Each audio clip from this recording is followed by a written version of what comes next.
pregonero evangélico, le da la más cordial bienvenida. En esta oportunidad presentamos en nuestra sección Escudriñad las Escrituras.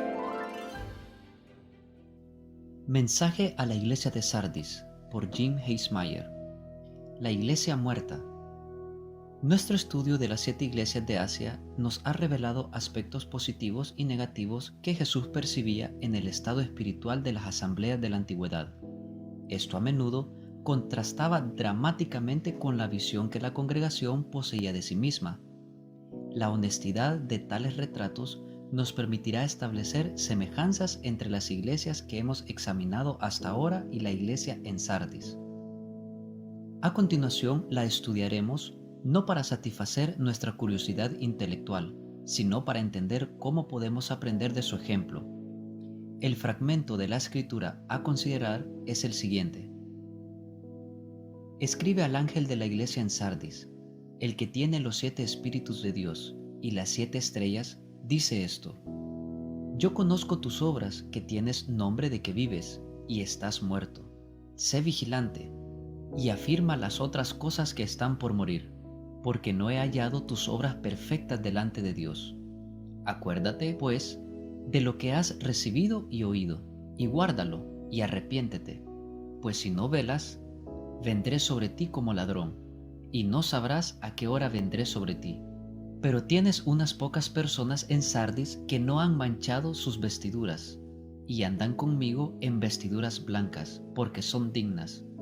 El que venciere será vestido de vestiduras blancas, y no borraré su nombre del libro de la vida, y confesaré su nombre delante de mi Padre, y delante de sus ángeles. El que tiene oído, oiga lo que el Espíritu dice a las iglesias. Apocalipsis 3, 1-6. El trasfondo. Semejante a las otras iglesias de Asia, el nombre de la ciudad donde está establecida la congregación es un símbolo que nos da indicios importantes sobre su naturaleza. El significado del nombre Sardis es muy discutido, pero el más acertado es remanente. Así que podemos interpretar que, mientras Jesús escribe a la iglesia, se dirige principalmente al remanente de los verdaderos creyentes que allí residen.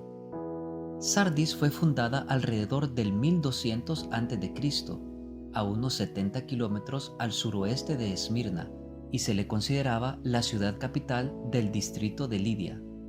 Además, era conocida por su industria textil, en especial por la producción de alfombras y telas teñidas.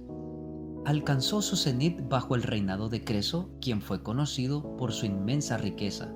Sin embargo, como nos indica un poema escrito por Isaac Watts en el siglo XVIII, las apariencias no siempre son realidad y la riqueza material es fugaz.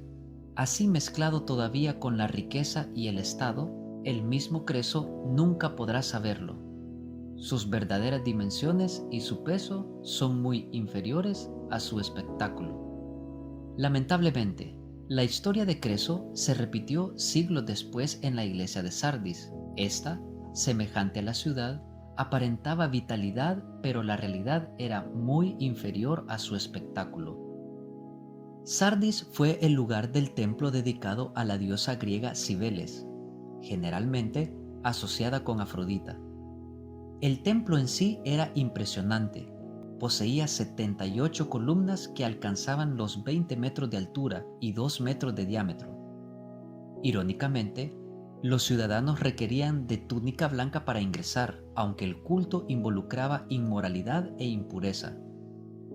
Otro aspecto irónico es que se creía que Cibeles poseía el poder especial de devolver la vida a los muertos. Pero, así como veremos en el consejo de Cristo a la iglesia muerta de Sardis, Él es el único capaz de resucitar a los muertos y vestir de blanco a los redimidos. La ciudad de Sardis estaba ubicada en una meseta muy por encima del valle de Hermus, y su único acceso era a través de una carretera estrecha.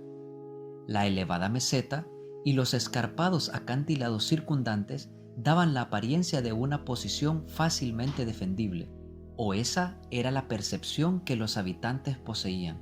Sin embargo, de acuerdo con el tema del mensaje de Jesús, las apariencias pueden engañar. En 1546 a.C., la región fue atacada por Ciro el persa. El rey Creso y sus súbditos estaban tranquilos porque creían que su posición defensiva era inexpugnable. Una noche, uno de los hombres de Ciro vio a un soldado sardo perder su casco por un acantilado. Luego, observó al sardo seguir un camino secreto por la empinada pendiente para recuperarlo. La noche siguiente, el ejército de Ciro siguió el mismo camino, que usualmente permanecía sin vigilancia, y la conquistó rápidamente. Siglos más tarde, en el 214 a.C., Sardis volvió a ser complaciente y segura de sí misma. Esa fue la razón por la que cayó de nuevo en un ataque, esta vez por manos del ejército de Antíoco el Grande. En la época del Imperio Romano era relativamente próspera, pero sufría un declive inexorable.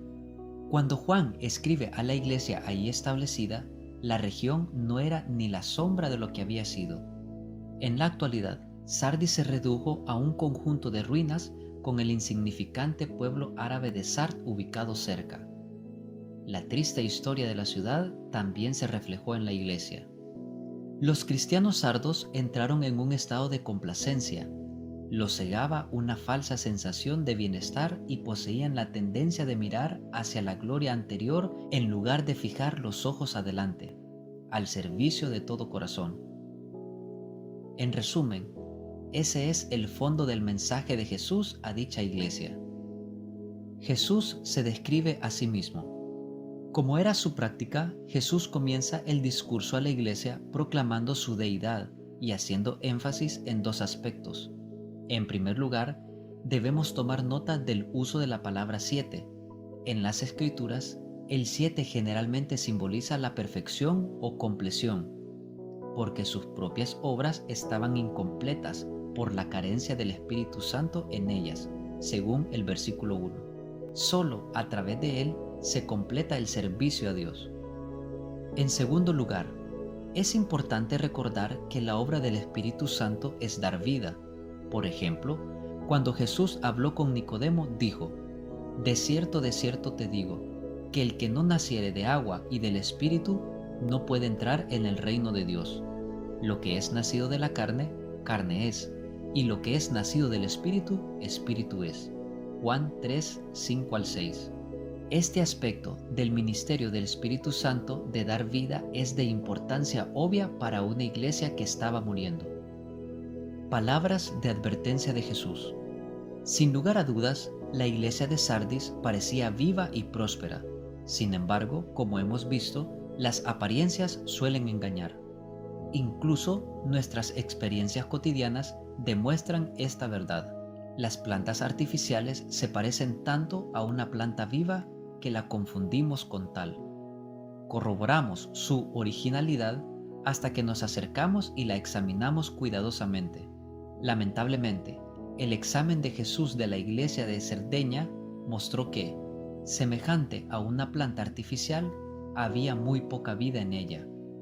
¿Cómo puede una iglesia saber si está muriendo en el sentido espiritual? El primer paso es tomar nota de la advertencia de Jesús. Conozco tus obras, que tienes un nombre de que estás vivo, pero estás muerto. La palabra usada para vivir en la oración anterior se deriva del griego zoe, de la cual obtenemos la palabra española zoología. Esta palabra contrasta con bios, de donde obtenemos la palabra española biología. En términos generales, zoe se usa para indicar la vida interior, mientras que bios se refiere a una mera vida física. Los científicos definen la vida según varios criterios: la respuesta a un estímulo, el desarrollo y la capacidad de reproducción. Estos son paralelos a las tres funciones de una iglesia. Número 1. Exaltación de Cristo. Quizás la misión fundamental de la iglesia es glorificar a Dios a través del Hijo. Teniendo en cuenta el paralelo antes mencionado con el ámbito biológico, un indicador de vida es que un organismo vivo responderá a un estímulo. Un perro moverá la cola cuando lo acaricien. Asimismo, las hojas de una planta colocada en una ventana se inclinarán hacia el sol.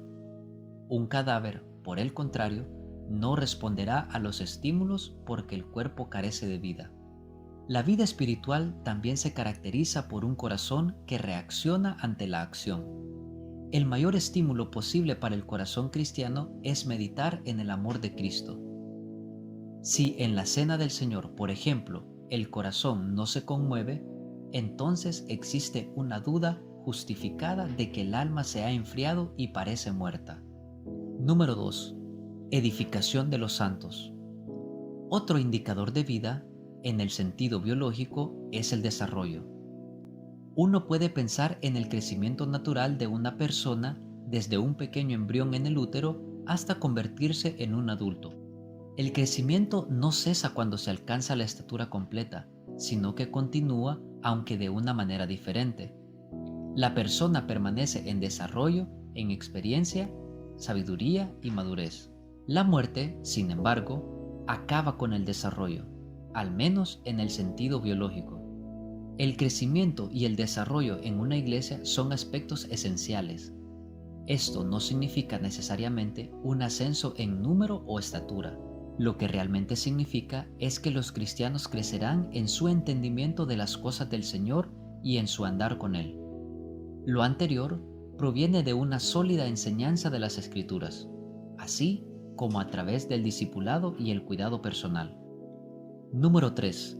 Evangelismo del mundo. El último elemento esencial de la vida biológica es la capacidad de reproducirse.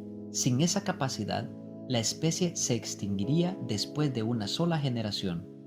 Así también, el objetivo de la iglesia es la procreación de nuevos miembros. La congregación que está viva no solo debe servir de estas tres formas, también debe hacerlo en el poder del Espíritu Santo, el cual es el único medio para que estas obras sean perfeccionadas. La exhortación. Lo primero que aconseja Jesús en su exhortación a la iglesia moribunda de Sardis es velar. Recuerde que la ciudad de Sardis había caído durante los días de Creso porque un punto vital de las defensas había quedado sin vigilancia. Entonces, cada iglesia y cada cristiano debe examinarse críticamente para ver si hay una deficiencia en cualquiera de estas tres áreas. Si la hay, es necesario el arrepentimiento sincero. La recompensa. 3 recompensas importantes para el vencedor. Quizás lo más difícil de entender es la afirmación de Jesús. Él no borrará el nombre del vencedor del libro de la vida. Para algunos, esto parece indicar la posibilidad de que una persona pueda tener su nombre borrado, es decir, perder la salvación. Pero Jesús enfatiza todo lo contrario. La frase usa un doble negativo en griego, ou me, dando la negación más fuerte posible. Además, Jesús usa una técnica retórica en la que se incorpora un opuesto negado para enfatizar una verdad. Jesús está diciendo, tu nombre está absolutamente seguro en el libro de la vida. También informa al vencedor que se vestirá de blanco, seguramente refiriéndose a Apocalipsis 19:18. Encima de todo, declara que él mismo confesará al creyente al Padre y a los ángeles. En el cielo, el todopoderoso Señor de señores y Rey de reyes caminará con los redimidos. Jesús confesará a sus hijos ante los miles de millones de ángeles celestiales y, lo más importante, ante el Padre mismo. El Hijo de Dios estará vestido de un blanco brillante y deslumbrante, resultado de su fiel servicio a su Rey durante los años de su estadía terrenal. Hagamos lo que el Señor nos ha llamado: velar, retener y ser fieles a aquel que nos amó. Tomado de Pregonero Evangélico, edición 100, en la voz de su hermano Alejandro Castro. Hasta la próxima.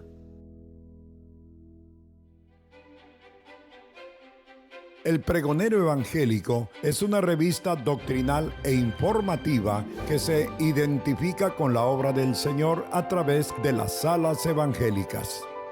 Si desea un ejemplar gratuito, visite nuestro sitio web www.pregoneroevangelico.com. Agradecemos sus oraciones por este ministerio. Le saluda a su hermano Jorge Alberto Inestrosa. Que Dios le bendiga.